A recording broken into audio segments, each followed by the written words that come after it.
epicenter of racing. A world-renowned facility that has frustrated some great competitors. Dale Earnhardt, with 7 Winston Cup titles, has yet to win the greatest race of all, the Daytona 500. Jeremy McGrath can relate to that, for despite his 3 AMA 250 Supercross championships, his resume still lacks the most important victory of all, the Daytona Supercross by Honda. I don't think I've ever seen Jeremy McGrath any looser before an important race. Hi, everybody. I'm Steve Evans, and welcome to our coverage of the Daytona Supercross by Honda. Now, the knock on Jeremy here over the years has been he just doesn't have the strength or endurance. He is a technical rider better suited to stadium layouts. Well, Jeremy is out to change all that big time. Last year, I came in thinking I can win and was prepared, and my physical fitness was good, but this year I seem to be on a roll, and I'm training harder now than I ever have, and I'm looking forward to today's race. And I think you're finding out what Dale Earnhardt goes through here. You'd like to win the thing just to shut up guys like me. Yeah, well, there is a lot of that speculation around, you know. Dale's never won here, and I'm sure he's been here a few more times than me. But I think I'm prepared and I'm ready to win. I think hopefully I can break that today.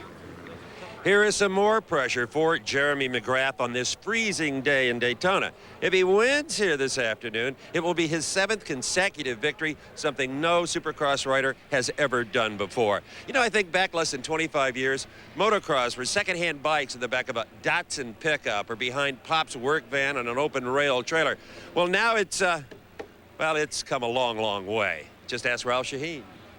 Steve, you and I have both seen some really nice transporters in the different racing series around the country. But this new Team Kawasaki rig is about as beautiful a piece as you'll find anywhere. 6.5 months to build it at a cost of about $500,000. They carry 4 race-ready motorcycles downstairs and enough spare parts to build 10 more if they need them. Now, up here, they carry the team van as well as spare tires and the rider's locker room. They have a lounge as well. That's up in the front. That's where the video equipment, computers, and leather couches are. But up here, it's just like any pro athlete's locker room. Jerseys, riding hats, anything you need to go racing. And racing is what we're going to do right now. In fact, let's get right to it. We've got 3 heats to bring you and a main event. Heat number 1 at the gate. Some guys to watch for here would have to be Kawasaki-mounted Jeff Immig. Number plate 2. Then there's Mike. If I can just get a good start, I can win Daytona. LaRocco on a Suzuki. And Doug Henry, Yamaha mounted. Right, heat number 1, as all 3 will be, is 8 laps, 24 riders total, and 5 will transfer to the main event. Ralph Sheheen is finally out of the trailer. Ralph? Well, and as you can see, Steve, it's a pretty stout lineup, too. And Doug Henry having that tremendous crash at Budds Creek last year, and just a horrific crash. He's back after breaking his back. So to see what he can do here, just to be riding at Daytona, is an accomplishment in itself. The man you just saw in that Honda doghouse, he'll push a pedal that'll drop that gate. And we are underway for 8 laps on a treacherous course over a mile long, designed by the Professor Gary Bailey. And he's taking no prisoners with this one. Jeff Immig is flying already. Immig on the number 2 Kawasaki. Everybody's talking about Jeremy McGrath coming into this one. Immig is the only one through the course of the 1996 AMA Supercross season who has really been able to apply any pressure to McGrath. So Immig wants to get out, get a win in this heat race, get a transfer right onto the main, and let McGrath know he's going to be his nemesis once again today. There's Mike LaRocco on the 8 Suzuki. Of course, he's a Kawasaki rider over the last few years and making the switch to the big yellow bikes now. And this course, not only is it long, not only does it take tremendous endurance, it also has a complete personality to it, as Mike LaRocco can tell you. There is sand, there's a little bit of clay, but the sand really is the biggest difference, shells and sand. Yeah, it really is. It can be deep, it can be soft. There's been a lot of rain in this area, so that's kind of kept this track a little bit firmer than what we've seen here in years past. But this course will definitely rut up before the day is over. There you get a good look at Mike LaRocco, number 8. And that's Doug Henry on the 15, the Yamaha mounted rider. Just behind him challenging maybe going to get the spot on the inside. The crowd here at Daytona, a very knowledgeable bunch. They're going to be riding with Doug Henry. All the adversity that he has been through, to be back on a motorcycle at all is amazing. To be racing at this level, truly extraordinary. It was at an outdoor national at Budds Creek, Maryland, where Doug Henry did his best imitation of a bad Evel Knievel crash. Doug Henry broke his back and spent the rest of the year recuperating and going through therapy to get himself back in a position where he could race this year. And here he is at an AMA Supercross and running at the front of the pack. And on a very cold day, as you can tell by the knit cap that Jeremy McGrath had on at the top of the show. And it's a damp cold. It is not Chamber of Commerce weather here in Daytona. And a lot of the riders are worried about that, having some heat in their body when they get to that gate. Phil Lawrence on the 13, the Kawasaki holds second place. And you can see Doug Henry has already taken over third and is going after Phil Lawrence now. Here working that throttle as they go through the rhythm section and past all the mechanics. They have a specific area marked off for the mechanics to stand in. They use signboards to communicate with the riders. And you can see how the rider uses his body to work with the suspension and the travel of the motorcycle. That is all important, as we've said probably before. You've got to become part of the machine. You don't ride it, you just become a partner with it. And you can hear the crowd cheering in the background as Doug Henry picks off Phil Lawrence, and the Yamaha rider now moves into second place. Daytona Beach, the birthplace of Supercross. Stay with us as Jeff Emig leads after 3 of 8 laps in heat number 1. Welcome back to Daytona, everybody. The AMA 250cc Supercross by Honda, regular part of Bike Week here at Daytona. Jeff Emig, the leader on the green Kawasaki. Doug Henry on the blue and white factory colors of Yamaha chases in second. And Doug Henry doesn't have a lot of time left, just a couple of laps to go. Henry on that number 15 bike. Look at this. Oh, is that not bringing the crowd to its feet? You can hear him screaming in the background, Steve, as Doug Henry marches his way to the lead. And what an accomplishment that is for this young man. Emig is trying to counter on the green number 2 bike, but so far, stretching it out is Doug Henry. Oh, and look at Jimmy Button on the number 100 machine as he gives Curry chase. Curry mounted up in front of him. Jeff Curry out of Saginaw, Michigan, trying to hang on and hold off Jimmy Button. Long, tall Jimmy Button. It is not a disadvantage to be 6 feet or a little taller in this sport. It can actually work for you. And Jimmy uses it to his advantage, although it wasn't the prettiest pass we've seen. Look at Phil Lawrence on the number 13, challenging Jeff Emig as the white flag comes out. Remember, Emig wants to let McGrath know that he is ready to come out here and challenge him here today. And if he can't even win his heat race, Steve, what kind of a message does that send? Well, I wonder if he's not handicapped by the cold. Some guys more than others.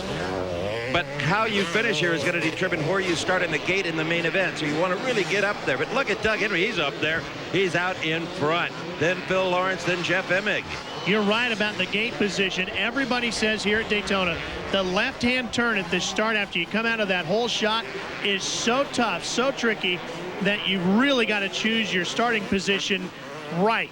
And if Emig is not going to have a number 1 or number 2 choice, that could really handicap him as we go to the main event. Well, right now it is Doug Henry with just a few turns left here in the final lap of heat number 1. There's Emig on the number 2, sporting a chromed helmet here. Troy Lee, who came up with the design. You see LaRocco giving him chase. Emig wore this helmet out at Anaheim. Had some pretty good luck with it there. Thought he'd wear it here, but I don't know. The way it's helping him right now, he might put it back on the shelf. Well, it's for sure that Phil Lawrence is not superstitious, riding with the number 13 number plate. It's working just fine. LaRocco on the Suzuki number 8, still battling that bike. Of course, it's the first year he's had it. And look at Doug Henry. Is he happy? Coming back from that horrific crash. As Jimmy Button comes across, he'll get a transfer as well. In fact, he will get the final transfer spot, number 5. Let's take a look at the 5 that go directly to the main event, bypass the last chance or whatever you want to call it. Doug Henry, Phil Lawrence, Jeff Emig on the Kawasaki, LaRocco on the Suzuki, and Jimmy Button on the Yamaha. Here's Ralph. Well, you know, speed is one thing, but endurance and strength here at Daytona is really what everybody talks about. Are you surprised that your back survived that much and was that good to beat Jeff Emig? I don't know. It's just My back really doesn't bother me until the end of the day after a long day of riding. So, you know, I've only done just the one race and some practicing, so I still got a lot left in my back. Steve? A very courageous young man, aren't they all? All right, heat number 2 is getting ready. Some riders to watch. His first year in the 250cc category. Graduated out of 125. Damon Huffman on the Kawasaki. Then there's Ryan Hughes, number 5. Looking very strong in practice. And here's a guy with the kind of strength and stamina it takes to win Daytona. That is number 6, Larry Ward. Here's a look at the rest of the field. You can see how they're going to line up. Making our way through, Buddy Antunes, Gene Newmack, Doug Dubach back here, ready to go. First time we've had a chance to see Doug at some of the AMA Supercrosses this year, as he had to nurse his way back into the field. Tommy Boyd, John Davis, Kerry West, and the rest ready to go racing. And the best name, Homer Woolslayer. The gate drops. If you're on the outside, you got to be careful you don't get pushed right off the racetrack. It is Larry Ward with a brilliant start. Also, Brian Swink, number 23. Oh, I just love that shot as they go flying right over your head. That really is cool. There's the number 5 of Ryan Hughes as he's trying to fight his way back up, giving chase to Damon Huffman. But right now, the top 5 are Larry Ward, Brian Swink, Damon Huffman, Ryan Hughes, and Buddy Antunes. Larry Ward put a lot of consistent finishes together in 1995 to finish second in the points behind Jeremy McGrath. Surprised a lot of people, but Larry Ward is a very consistent rider, and that's what it takes to score points. And here comes Brian Swink, number 23, to challenge Larry Ward for the lead here in heat number 2. He's doing more than challenge. He attempts a pass. Ward holds him up. Swink comes out of Flint, Michigan. He sat out most of the 95 outdoor season, so he hasn't had a lot of practice on tracks like this. And you don't want to get too over-aggressive in one of these heats, especially if you've already got a solid transfer spot. That's exactly right, Steve. You don't want to do anything stupid. This is a racetrack that takes total mental concentration to go along with the physical strains that get put on your body. You're not concentrating. All that physical weariness and feeling of tiredness can take advantage of you and knock you out. You tip a bail, you could be out of it. Brian Swink working on number 6. He's doing more than that. Brian Swink has taken the leader in heat number 2, but coming back is Ward. You can see the wide variety of lines that these riders are choosing too as they go through some of these areas. Now, I'm surprised to see Huffman go as far wide and use the berm as he did in that last corner. 90% of the top riders have been using the inside tight line through that particular turn. Well, Brian Swink right now has the luxury of trying some different lines. He's out front. No doubt will finish in the top 5 no matter what happens. So he can move it. But, you know, you really don't learn all that much because the course is constantly changing. And if the riders don't change it with that knobby rear tire, the course designer will go out with heavy equipment and do it for it. Ryan Hughes now, the number 5 Kawasaki, challenging Larry Ward in the number 6 machine. Here they come into the rhythm section. And Hughes makes the pass to take over second place behind Brian Swink. Hang on, we're just getting started at Daytona.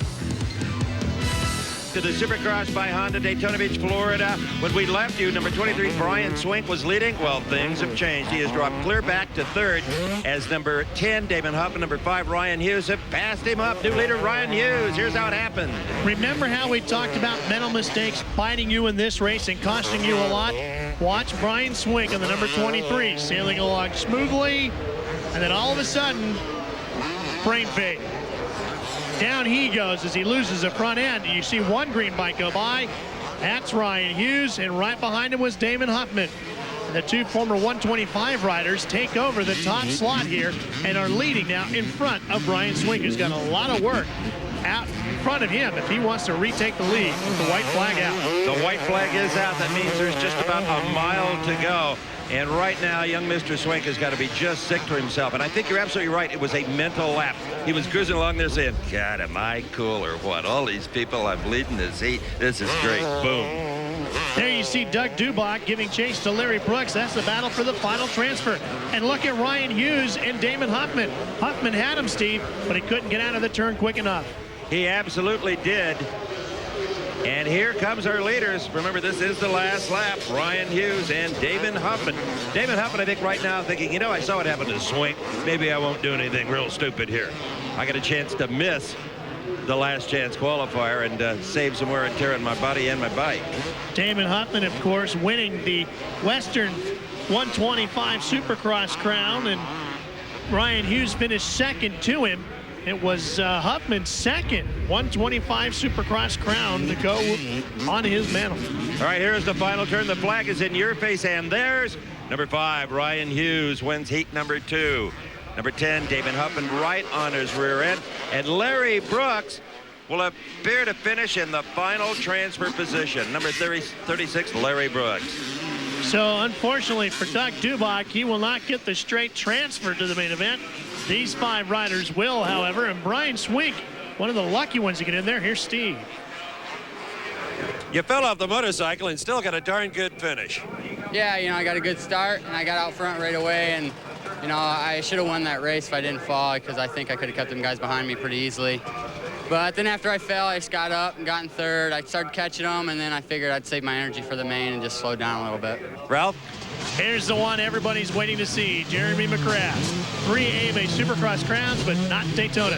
Here's Steve with the winner of the last heat. I don't know when I've seen better heat races at Daytona than today. That was another great race for the crowd. Yeah, the race is good. There's a couple good guys in that heat race, and you know, I think we put on a pretty good show out there. I got a good lead there and just kind of try to stay comfortable out there, trying some new lines that I thought about before the race, and they seem to work out good. So, you know, hopefully I can keep that to the main event. Glad it's working for you. Thanks a lot. Well, here's a look at the field for heat number 3. 5 more riders going on to the main. There he is, Lammy, they call him. Steve Lamson won the 125 Outdoor National Crown in '95. Of course, the Demon, Damon Bradshaw, back racing on the AMA 250 Supercross Tour. Nobody bigger, better, or badder than Jeremy McGrath. Well, I'm sure Honda would have rather seen Jeremy McGrath than Steve Lamson in separate heats. They're team riders pitted right next door to each other, but this is the luck of the draw. Should be interesting to see how they handle racing each other this early on in the day. And these two are very good friends. They travel together a lot, spend a lot of time together, they practice together. Thing is going to be, Steve, if these two are riding hard for the win, will they take each other out on accident?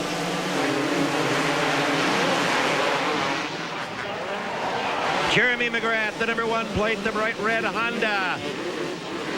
A brilliant start, and he takes the lead. Whoa, one rider losing both feet off the pegs. You can see him into the hay bales now. But Lamson and McGrath came out of that gate side by side, and they gave each other plenty of room. Oh, and one rider down hard. That must have been the rider whose feet came off the pegs right there. I'm sure the corner workers will have him cleared long before the traffic comes by. Now, this is great, right? The Honda's running 1 and 2, McGrath and Lamson. But as you pointed out, the Honda people go, oh, guys, let's not get too aggressive here. Okay, just not, please. And the pack chasing in from behind them, trying to see if they can close in. And Ronnie Tishner on the 969 rides in third. Tishner went over to Japan and won the Japanese National Championship over there. Back racing in the States now. And you saw Damon Bradshaw as well, right there on the 28. In fact, Damon Bradshaw has passed Jeff DeMint for the 4th spot. He was on the bubble. Now he's got a little bit of a cushion.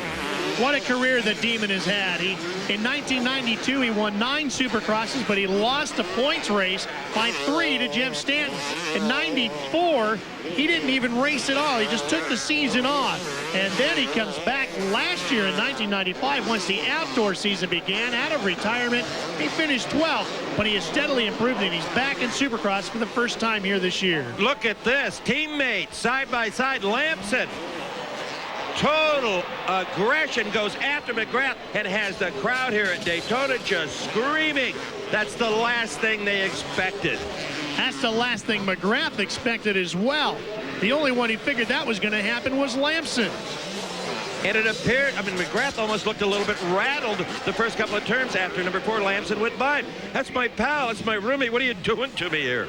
Well, you know, the one thing about this, though, Steve, is that McGrath is so keyed up coming into Daytona that he might not be riding at his ultimate performance level right now in this first heat race. He might have a bit of the jitters. Let's face it, he's a big, bad rider. Oh, and we got one rider down. That's number 33. That's Jeff DeMint. Yep, Jeff DeMint, who was running in the final transfer spot, went down. Well, we talked about those mental mistakes and how they can bite you. We saw it earlier, and it bit DeMint there as well. I'm telling McGrath right now is trying to get the bit back in his teeth, get over the shot factor here, because I mean, this is astounding, really. Well, Steve Lamson is a great rider as we take a quick look at Ron Tishner on the 969, and Greg Albertine, the great rider from Europe who is struggling to get a hold on the Supercross series here in the States. And look at Lammy go. Oh, my comment, believe me, was not disparaging against Lamson. I think we just assume, well, there they are, 1 and 2, they'll stay that way.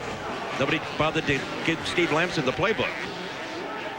And Damon Bradshaw, as we watch as Albertine gets around Tishner, these two fighting for one of the last transfer spots.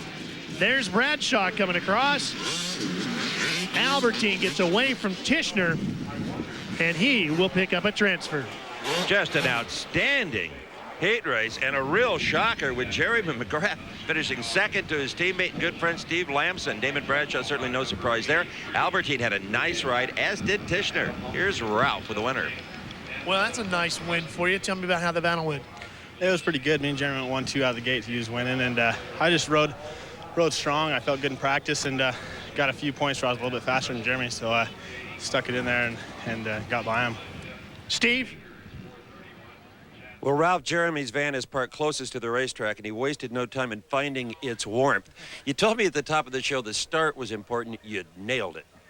Yeah, I nailed the start, but I was riding a little bit nervous, and I don't know. I mean, Daytona's a big race, and I was a little bit nervous out there, and my teammate Lamson rode a great race and passed me.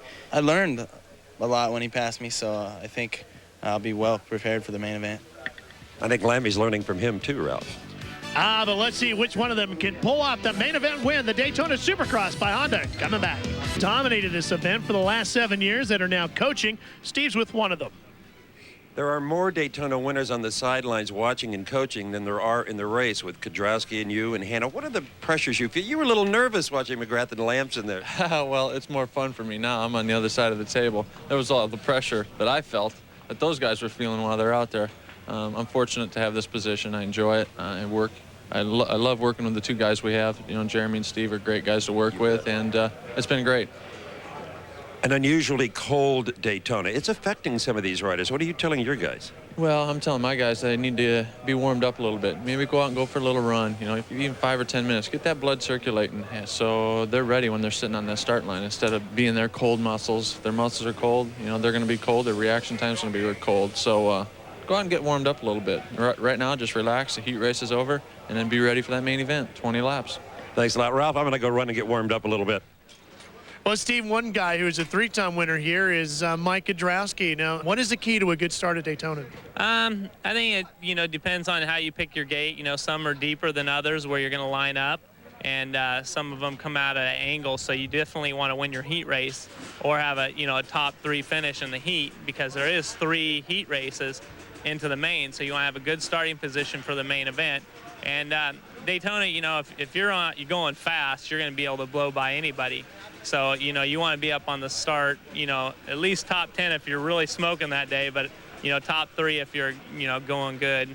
And, all my races that I won, I was top 5 at least on the start. You spend a lot of time up watching video with the Kawasaki riders. What are you pointing out to them? What's the number one thing you're noticing?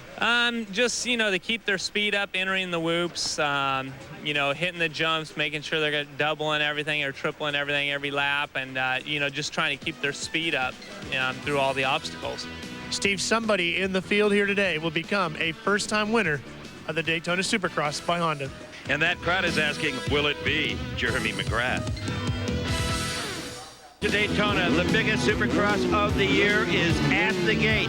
I'm Steve Evans along with Ralph Sheheen, and that is Jeremy McGrath. And he's getting his final words from the Honda crew. As you take a look at the starting lineup, you can see all the big names are in here. And of course, the guys in the fastest heat got to choose where they wanted to line up first, and then it just works on back from there.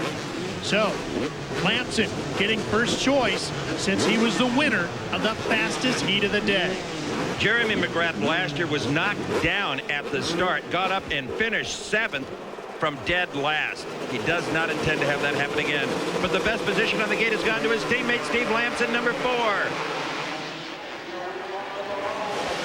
Well, that didn't work to Lammy's favor as Jeff Emick and Jeremy McGrath are the first 2 over our camera. What a gorgeous start Jeremy McGrath had. There he is in 2nd spot on the red number 1, chasing Emick. Well, we said, we got 2 riders down. Greg Albertine is one of those, and Hodges on the 410 bike. So the former world champion, Greg Albertine, is way back now. There's Tishner on the 969, and Doug Henry with him on the 15. But here's Emick, and there's McGrath. Opening lap of 20. It's a long race on a long racetrack. Steve, we talked early on about how Emick wanted to set a tone with McGrath. These 2 have gone at it all season long, but McGrath had no problems getting past Jeff Emick on the first lap. That's interesting because Jeremy has accused Emick all season long of running some pretty creative lines while trying to hold on to the lead. Boy, Emick got right up, tried to tuck a wheel under him. McGrath has such tremendous throttle control that he just squirted away. Now let's see if Jeremy can blow by and disappear. If this was an indoor national, we'd say it was all over. Because once McGrath gets out front on those tight technical racetracks like the indoor stadiums, he's usually uncatchable. And there's his teammate Steve Lamson, who has passed for the 8th spot. You know, in practice earlier today, Ralph, you could shut your eyes down in the hoops and tell when Jeremy McGrath went by the precise throttle control, different than every other rider out there. Steve Lamson trying to work his way back up into the field, battling right now with Damon Huffman on the 10. And very possibly a lot of fans in the stands, the Jeremy McGrath naysayers. He's leading now. You watch him fade. He's not strong enough. He doesn't have the stamina, as we talked about at the top of the show. Well, we will find out. 2 things in his favor, though, is that Kudrowski and Stanton are retired. That doesn't hurt him a bit. Absolutely. Between the 2 of them, 7 Daytona Supercrosses, the last 7 going to those 2 riders. Now, you know, Jeremy McGrath, he says, Steve, he's in the best shape he's ever been in. He's got a personal trainer he's had for the last 2 years. That has really helped as you watch Doug Henry and Swink going at it. And there's Bradshaw in front of them. The other thing about Jeremy McGrath is he used to choose the smoothest line on this type of a course here when he was running an outdoor national or the Daytona Supercross. He is so confident now in his abilities when he comes to Daytona, he just chooses the fastest line. Well, Brian Swank gets by Doug Henry for that 4th spot. Brian Swank, who you recall, fell in his heat, or probably should have won it. He thought he should have won it. Lamson now trying to move up. He's got Ron Tishner in front of him for 6th spot. Tishner, of course, went off and won the Japanese National Motocross crown, and he's back here racing in the States on the Suzuki, but Lammy gets past him. I love that shot. Put me down for a vote on that, too. The camera literally buried in the side of the hill. Well, Honda right now got to be loving it. They're the title right sponsor. They got the leader, and they got number 4, Lamson, moving his way through the field. Did not get the start he wanted. Lamson on the 250 here, but he is the 125 outdoor national champion as you watch Swink and Huffman going at it. Swink in the 4th spot. Damon Huffman in 5th. And you know, Jeremy McGrath won the outdoor national at Gainesville just recently, but he did the same thing last year and couldn't parlay that into a Daytona win. Well, I think even more importantly is that Jeremy ended up winning the outdoor national crown, not just a race or 2, but he ended up winning the whole crown. And that, and problems for Doug Henry. Steve Lamson blows right by as Henry, one of the few mechanical problems we've seen with a motorcycle all day long, and the chain is off it and gonna stay. You're not gonna fix that, honest. What a shame. Look at Damon Huffman go past Swink. That moves Damon Huffman into the 4th position. This is a good fight. Boy, Huffman got a great drive through that rhythm section with the little whoops in there, and he really was able to get the big rear knobby to hook up and run, and he got through there beautifully. And here comes Swink right back. And a tip of the hat to Gary Bailey, the course designer here. A lot of 125cc preliminary action, all of the heat races we've shown you. And this track is just, it is just perfect. Swink working his way through the doubles. So does Huffman. And that's a real tricky section there because you're tempted to triple some of those doubles, but you can't because there's one last bump before that tight turn. Wait a minute, you triple the double? Well, you know what I'm saying. David Huffman running in 5th spot, giving it all he's got on the green machine. I was never very good at math. That's why I got into broadcasting. Damon Bradshaw up into 3rd. And look at Emmig's right in front of him. The Demon could come out of this maybe with 2nd place, and then he'll have to set his sights on McGrath. And most of these riders must have taken their trainer's advice and gone out and limbered up and got some heat into their body because everybody appears to be loose and ready for the ultimate challenge in Supercross. Look at Bradshaw motor past Emig and then stick their rear wheel right in the front wheel of the Kawasaki rider. Stay with us, everybody. Who would leave with this on the line? We'll be right back on TNN's Race of the Week.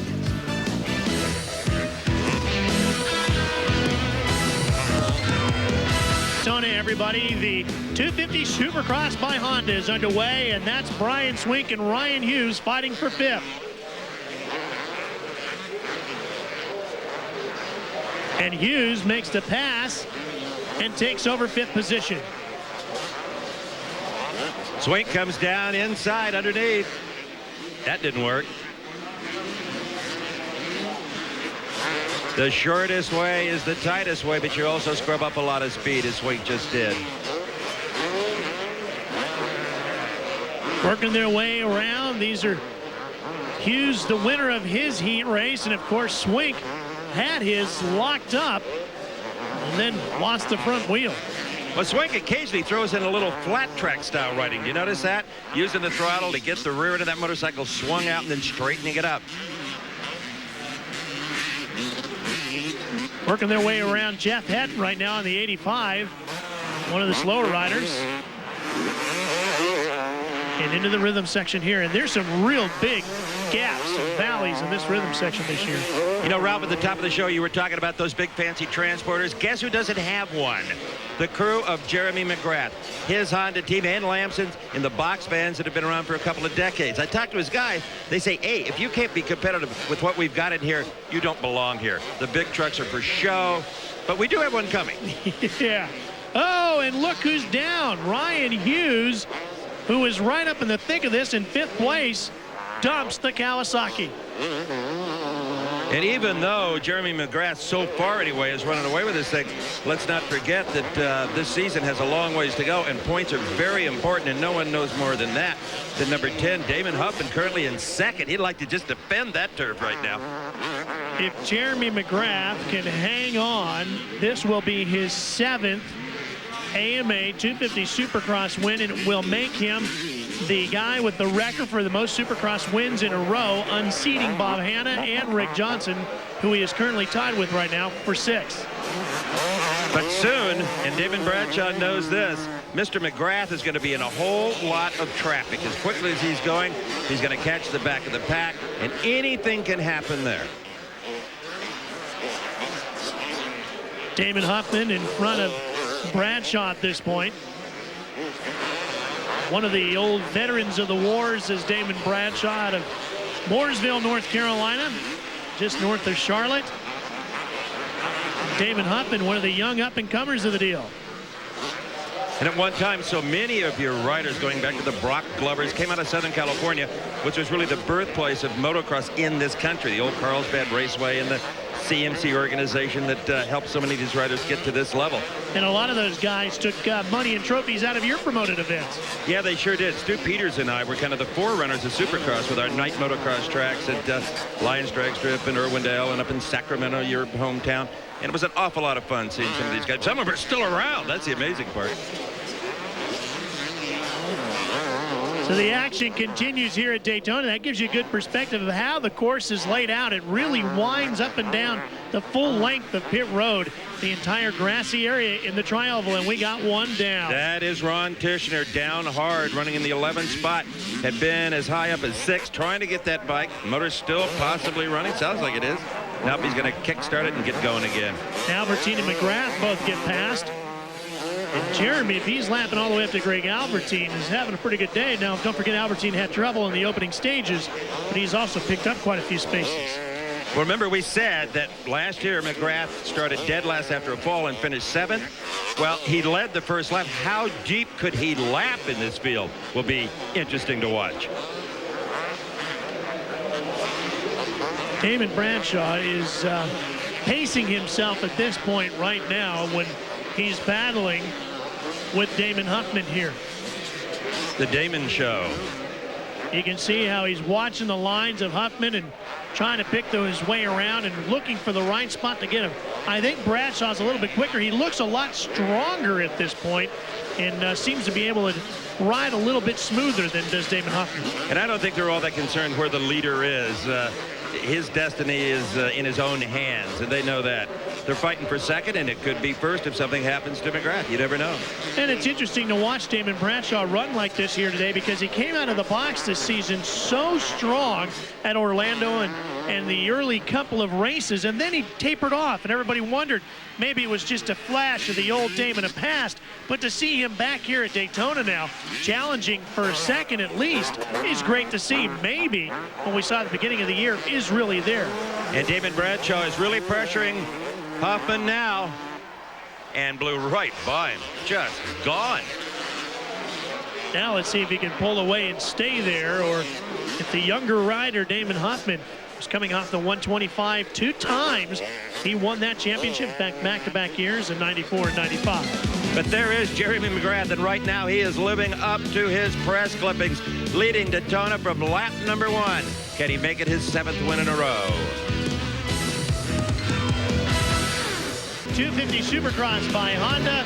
There you see Damon Bradshaw and Damon Huffman battling it out for second. This has by far been the best battle on the racetrack, lap after lap. We don't have that much time left in this Daytona 250 Supercross by Honda. Jeremy McGrath, need we say, is out in front. And let's get an idea. That was McGrath.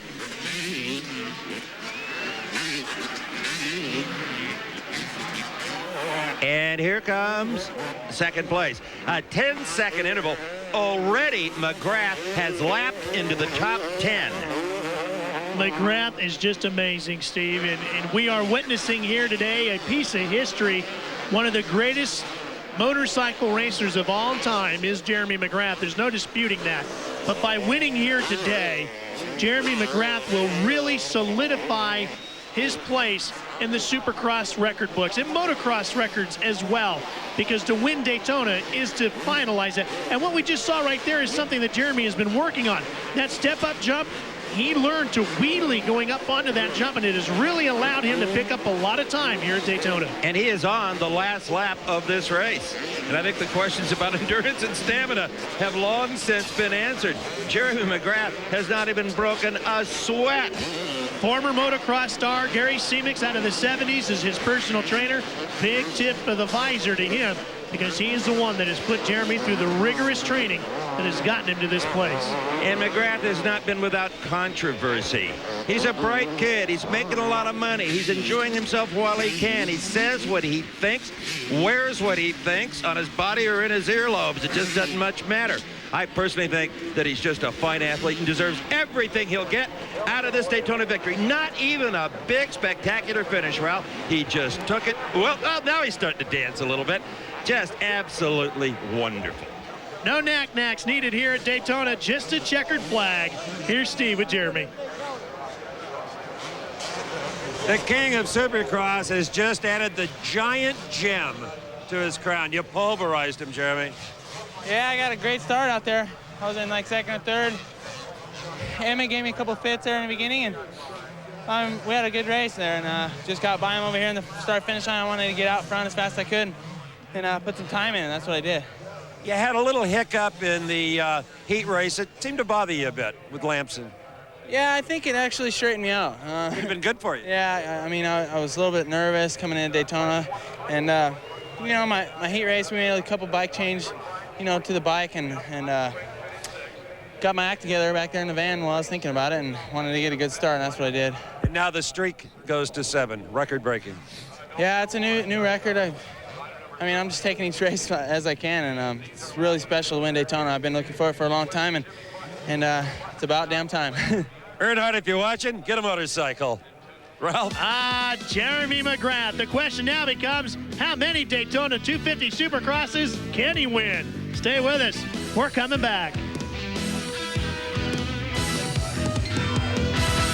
Back at Daytona, where the 250 Supercross by Honda is now history. The big question now, can Jeremy McGrath start a dynasty of his own here at the World Center of Racing? He won here in his Honda. Damon Bradshaw scored a second for Yamaha. Kawasaki mounted Damon Huffman in third, followed by Lamson and Emig. Here's Ralph with second place. Well, Damon, a tremendous ride to get all the way up to second. He had to fight for it and come back at it. Tell me about that battle for the second position. That was nothing short of being a battle. I had to run my butt off the whole time, and I just had to keep digging. As far as catching McGrath, once the start took off, he was gone. The start was a whole difference in being able to reel him in. Yeah, it was. I mean, he was riding really good. He was out there by himself, and I was having to race the whole time to protect my line, and he had a whole open track to him. But the guy's tough, and I'm just happy to be on the podium. Steve, they call him the Demon, and for that riding style, I think you know why. Damon, all in all, a typically tough Daytona day. Yeah, this track is probably, the toughest track in the world, but, I'm pretty happy with third place. I wish I could have finished second, but Bradshaw had a little faster lines there towards the end, and he got around me, and I just couldn't get him back all the way. As a fellow rider, what can you say about Jeremy McGrath? Well, someone's got to beat him, and, not today, but maybe another day. But the guy is just an incredible starter, and you rarely see him make a mistake, and all of us just need to get a little better. Maybe it'll be you. I hope so. That's a race face, Ralph. Sure is, Steve. Maybe Damon Huffman will get a shot at beating Jeremy McGrath. Right now, Jeremy...